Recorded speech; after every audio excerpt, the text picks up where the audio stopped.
In the 1950s and 60s, Puggy plied his knowledge of the human animal to every big producer in Tennessee at the same time that Doyle Brunson and his gang were making their rounds in Texas. It was only natural that the two men would cross paths. Who's the player that I respect most? Well, I hate to say, you know, and chances are it'd have to be somebody like Doyle.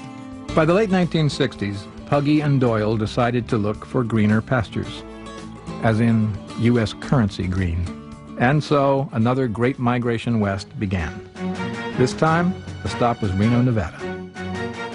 They had what they called the Texas Gamblers Convention. It was where a guy named Tom Moore had the Holiday Inn in Reno, and he invited all the top poker players that he knew around the country to come up and spend a week, and he comped the rooms and the food and everything, and we just went up there and we played. And he called me, he said, Puggy, why don't you get some of them old heads and bring them up here and help me start this poker? A lot of live ones up here, he said. We started driving up there and got lost and headed into California. Got on up there anyway. I found out it was so juicy and all around here. This is where I stayed. Then they headed down the road to a desert town called Las Vegas. It was in the 1960s and Vegas was hopping. But there was no place on the Strip for poker.